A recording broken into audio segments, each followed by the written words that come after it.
Sri Meenakshi மைதன் YouTube channel நண்பர்களுக்கும் நேர்களுக்கும் இனிய காலை வணக்கம். இந்த நாள் இறைவனாக அமையட்டும். நம்மளுடைய சேனல் நிறைய ஆன்மீக ரீதியான பதிவுகள் பார்த்துட்டு இருக்கிறோம். அந்த அடிப்படையில் நம்ம பார்க்கக்கூடிய பதிவுகள் பார்த்தீங்கன்னா வரலட்சுமி விரதம் இருக்கும் முறைகள், பூஜை பண்ணக்கூடிய முறைகள், அதனால இருக்கக்கூடிய பலன்களை பற்றி நம்ம தெரிஞ்சுக்க போகிறோம். வாங்க வீடியோக்குள்ள போகலாம்.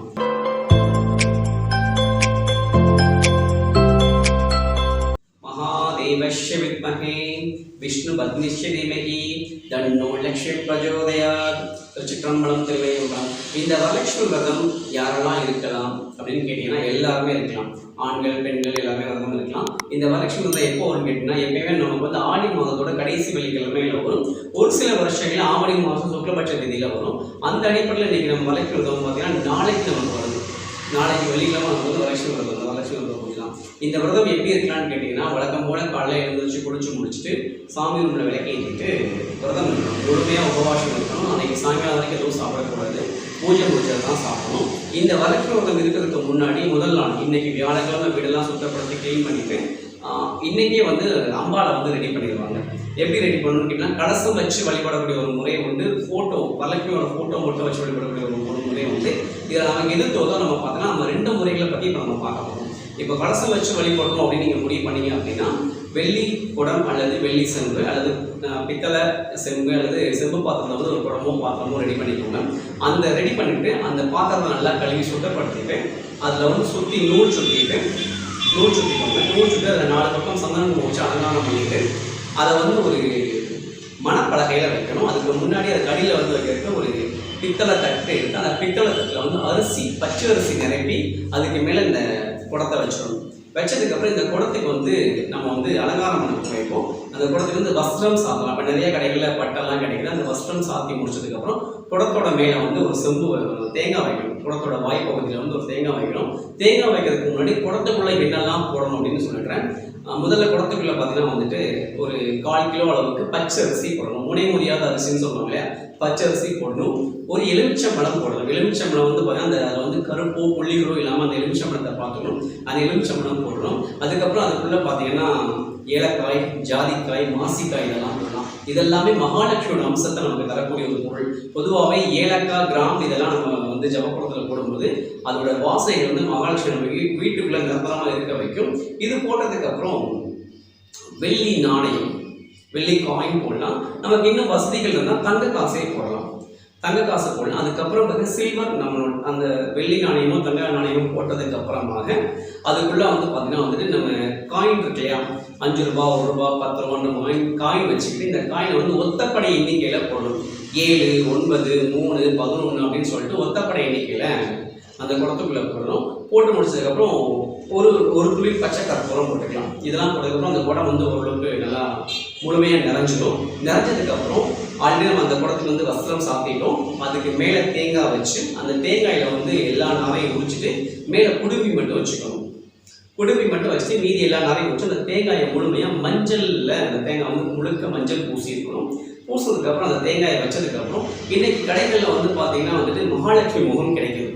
அது வந்து ஐபோனில் கிடைக்கும், பித்தளையில் கிடைக்கும், வெள்ளியில் கிடைக்கும். நமக்கு எது வசதி போதோ அதை வாங்கி வச்சுக்கலாம். இப்போ நான் வீட்டில் பூஜை பண்ணும்போது மகாலட்சுமி முகம்லாம் நான் கடையில் வாங்க மாட்டேன். மஞ்சளே நான் மகாலட்சுமி உருவம் வந்து நான் செய்வேன். அது நான் வந்து ஒரு 15 வருஷமாக அந்த விரதம் இருக்கிறேன். அப்படி தான் நான் வந்து பூஜை பண்ணுவேன். தேங்காய் வச்சுட்டு தேங்காய் மேலே வந்து நல்லா உருண்டையோ ஒரு மஞ்சள் எடுத்து அந்த மஞ்சள் அழகாக அம்மா மாதிரி வடிவம் பண்ணிவிட்டு அதுக்கு வந்து கண்மடலாம் வச்சு அலங்காரம் பண்ணுவேன். அலங்காரம் பண்ணதுக்கப்புறம் அதுக்கு காது ஆபரணங்கள்லாம் காது, வாய், மூக்கெல்லாம் வச்சு அலங்காரம் பண்ணுவேன். அலங்காரம் பண்ணதுக்கப்புறம் அந்த மகாலட்சுமி நமக்கு வந்து ஆபரணங்கள் போடணும். நம்ம வீட்டில் என்ன இருக்கோ அதை போட்டுக்கலாம். நிறைய கடைகளில் வந்து செட்டிங்ஸ்லாம் கிடைக்குது, அதை வாங்கி போட்டுக்கலாம். காசு மாலை, டாலர் செயின், ரொம்ப முக்கியமாக ஒரு மஞ்சள் திருமாங்கல்ய கயிறு அதை மஞ்சள் கிழங்கு கோர்த்து போடணும். அது போக காதோட கருமணியை போடுவாங்க. இதெல்லாம் போட்டதுக்கப்புறம் அதுக்கு வந்து ஜடாமுடி வச்சு அலங்காரம் பண்ணிக்கலாம். ஜோடி முடி வச்சு அலங்காரம் பண்ணிட்டேன். அந்த தேங்காய்க்கு மேலே மல்லிகை பூ சுற்றணும். அந்த அம்பாள் முகம், அந்த அம்பாள் முகத்தோட அம்பாளோட சிரசில் சுற்றுற மாதிரி மல்லிகை பூ சுற்றிட்டு அந்த அம்பாள் முகத்தை அலங்காரம் பண்ணியாச்சு.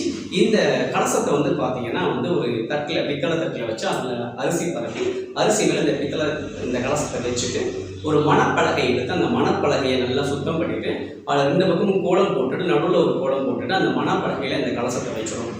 வச்சுட்டு இந்த அம்பிகை வந்து வீட்டுக்குள்ள வர வைக்கணும். எப்படி வர வைக்கணும் அப்படின்னா வீட்டோட வாசப்படியில் இந்த கலசம் இதெல்லாம் அந்த மணப்பலகையில் வச்சு இந்த கலசம் எல்லாம் வச்சுட்டு மகாலட்சுமி தாயே அம்பாளுக்கு வந்து ஆரத்தி எடுத்து வரலட்சுமி தாயே நீ எங்கள் வீட்டுக்குள்ள வாமா, நீ நிரந்தரமா எங்கள் வீட்டுக்குள்ள இருந்து சகல ஐஸ்வர்யங்களையும் சகல செல்வாக்கையும் சகல சம்பத்துகளையும் எங்களுக்கு கொடுங்கம்மா அப்படின்னு சொல்லி அந்த அம்மாவை வேண்டி நம்ம வீட்டுக்குள்ள கூப்பிடணும். கூப்பிட்டு அந்த மணப்பலகை 2 பெண்கள் சேர்ந்து எடுத்து சாமி ரூமுக்குள்ள வைக்கலாம். இல்லை இதுக்கு வந்து ஒரு மண்டபம் மாதிரி ரெடி பண்ணிக்கலாம். நமக்கு வசதினா மண்டபம் மாதிரி ரெடி பண்ணிட்டு அந்த மண்டபத்துக்குள்ள இந்த கலசத்தை வச்சிடணும். வச்சதுக்கப்புறம் அந்த மண்டபத்தோட ஆல்ரெடி நம்ம அலங்காரம் பண்ணியிருப்போம். 2 சின்ன வாழை மரங்கள், மாயிலை தோரணங்கள்லாம் வச்சு அலங்காரம் பண்ணியிருப்போம். இப்போ மகாலட்சுமி வீட்டுக்குள்ள வந்துட்டாங்க, இவங்களை எப்படி வழிபடணும்னு நம்ம பார்க்க போகிறோம். இல்லை தம்பி எங்கள் வீட்டில் வந்து இவ்வளோ பண்ணுறதுக்குலாம் வசதி இல்லை, மகாலட்சுமி படம் மட்டும் தான் இருக்குன்னா அது எப்படின்னு நான் சொல்கிறேன். இப்போ இந்த அம்மா வந்து அவங்க வீட்டுக்குள்ள வந்துட்டாங்க. இந்த அம்மா வந்து இந்த அம்மா எப்படி வழிபடலாம் அப்படின்னு கேட்டால் இந்த அம்மாவோட அலங்காரம் பண்ணி வச்சு இந்த அம்மாவுக்கு மலர்கள் எல்லாம் சாத்தியாச்சு. இந்த அம்மாவுக்கு ரெடியாக இருக்காங்க. இந்த அம்மாவுக்கு முன்னாடி ஒரு வாழை இலை பரப்பி, அந்த வாழை இலையில பச்சரிசி பரப்பி, ஒரு சின்ன செம்பில் பித்தளை செம்பில் வந்து அதுலேயும் நூல் சொல்லி அதை 4 பக்கம் மஞ்சள் குங்குமம் அலங்காரம் பண்ணி அதில் வந்து தண்ணியை ஊற்றி அந்த செம்பு வந்து அந்த அம்பாள் முன்னாடி வைக்கணும்.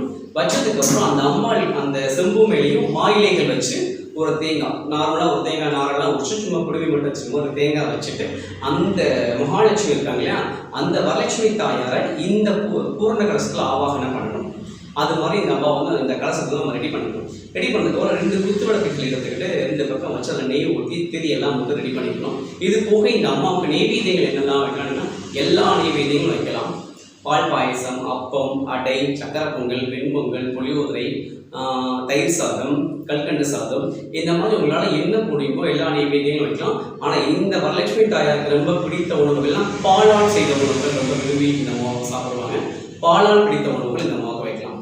பால் கோவா, பால் பாயசம், பால் கேசரி, இந்த மாதிரியான பால் கொழுக்கட்டைகள், இந்த மாதிரியான நம்மளால் என்ன முடியுமோ அதை இந்த அம்மாவுக்கு நைவேத்தியமாக வச்சுட்டு நம்ம பூஜையை ஆரம்பிச்சிடலாம்.